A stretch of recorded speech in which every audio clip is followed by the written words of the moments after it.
Welcome back dear student. तो आपका फिर से स्वागत है फार्मा गाइड के इस नए वीडियो लेक्चर में, जिसमें हम pharmaceutics second D pharmacy second year का पाउडर्स किसे कहा जाता है वो चैप्टर हम पढ़ेंगे। आपको अगर लेटेस्ट अपडेट चाहिए किसी भी एजुकेशनल सेक्टर के बारे में या फिर MST CET या फिर एनी अदर यूनिवर्सिटी एग्जामिनेशन, तो आप सागर दातकर इस यूट्यूब चैनल पे चले जाइए, तो लिंक आपको डिस्क्रिप्शन में मिल जाएगी। तो सबसे पहला क्वेश्चन है हमारा, पाउडर क्या है और हाउ दे क्लासीफाई। मतलब पाउडर क्या है, कैसे पाउडर बनाते हैं, या फिर पाउडर की डेफिनेशन क्या है, और हाउ दे आर क्लासीफाई, मतलब किस प्रकार से उसका वर्गीकरण किया जाता है। तो देखते हैं पाउडर्स क्या है। Powder is a homogeneous mixture of more or less finely divided particles material in a dry form. तो देखिए पाउडर क्या है। पाउडर एक होमोजीनस मिक्सचर है। होमोजीनस मिक्सचर मतलब एक दूसरे में ऐसा घुल चुका मिक्सचर जो कि सेपरेट कर पाना मुश्किल है। अगर पाउडर्स में सपोज़ हमने लिया चूना लिया और क्रिस्टलाइन फॉर्म में चूना लिया और उसे जो है पीसने के बाद जो है वो उसका होमोजीनस मिक्सचर बन जाएगा। और एक तरफ से हमने ली शक्कर और शक्कर को पीस डाला और दोनों को मिक्स कर दिया और उसका जो भी मिक्सचर बनेगा वो सपोज़ पाउडर ही बनेगा। तो वो कैसा होगा, दोनों ही एक दूसरे में होमोजीनस, मतलब एक दूसरे में ऐसे घुल जाएंगे कि शक्कर को चूने को सेपरेट कर पाना मुश्किल हो जाएगा। Of more or less finely divided particles material in a dry state. तो मटेरियल्स कौन से भी रह सकते हैं, अलग अलग प्रकार के मटेरियल्स भी रह सकते हैं जो कि फाइनली डिवाइडेड किए जाते हैं। फाइनली डिवाइडेड मतलब छोटे छोटे फॉर्म में, मतलब जिसको अगर आप उसकी एक लेंथ रहती है ऑर्डिनरी लेंथ, वो आगे चलकर हम देखेंगे ही। तो पाउडर्स क्या है। Powder is a homogeneous mixture of more or less finely divided particles material in a dry form. उसके बाद powder are one of the oldest dosage form and are use both internally and externally. तो देखिए powder क्या है, one of the oldest dosage form है, मतलब बहुत ही पुरान तत्वकालीन जो है पाउडर्स चले आ रहे हैं, यूज़ किए जा रहे हैं ट्रीटमेंट के लिए।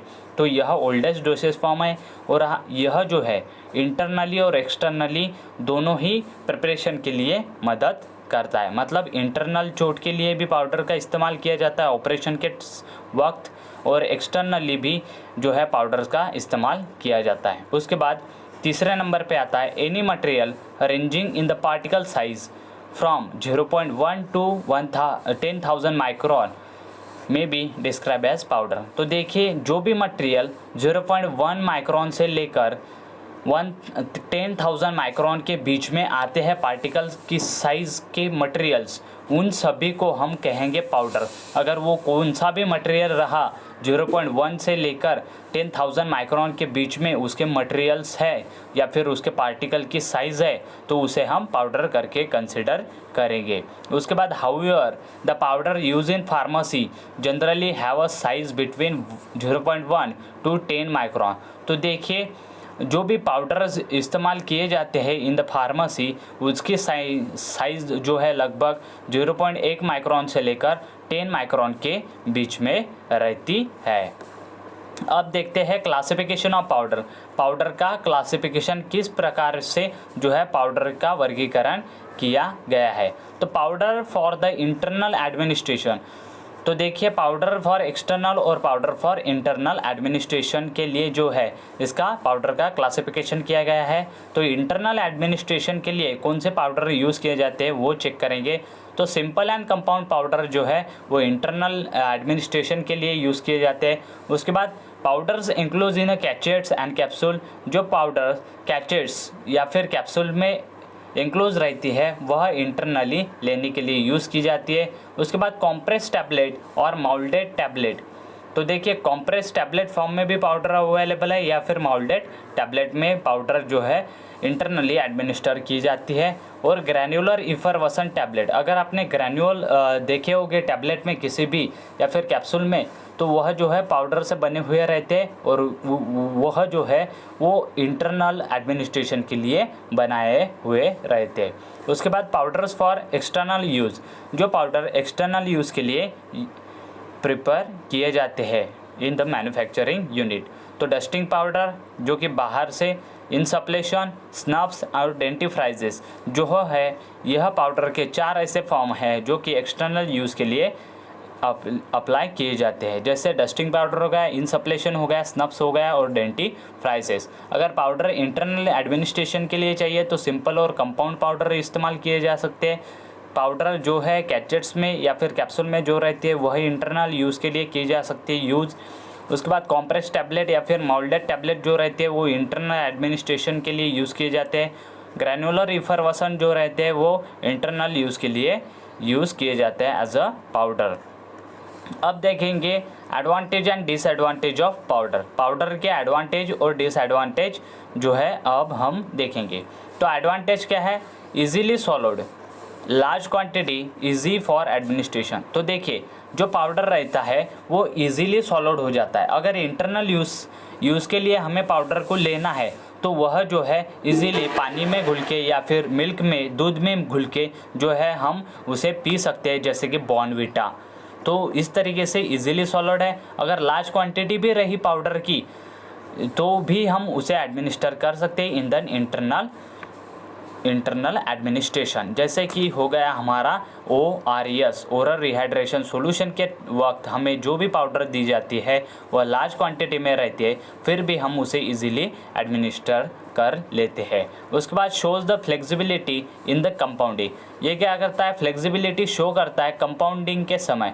मतलब अगर 2 या फिर 2 से ज़्यादा या फिर एक पाउडर फॉर्म जो है वो हमें कॉम्प्रेस करना है या फिर उसका एनी अदर फार्मूलेशन में कन्वर्ट करना है, जैसे टैबलेट कैप्सूल में हो गया, तो उसमें वो फ्लेक्सिबिलिटी बताता है और वहाँ पर जो है अच्छे से फिट बैठ जाता है। उसके बाद better stability than liquid, for example aspirin और पेनिसिलिन। अगर एस्पिरिन और पेनिसिलिन की बात की जाए तो यह जो है लिक्विड फॉर्म में इतने स्टेबल नहीं रहते जितने कि यह पाउडर फॉर्म में स्टेबल होते हैं, इसीलिए पाउडर की स्टेबिलिटी लिक्विड से ज़्यादा रहती है। उसके बाद rapid diffusion due to the smaller particle size. तो देखिए रैपिड डिफ्यूजन मतलब क्या?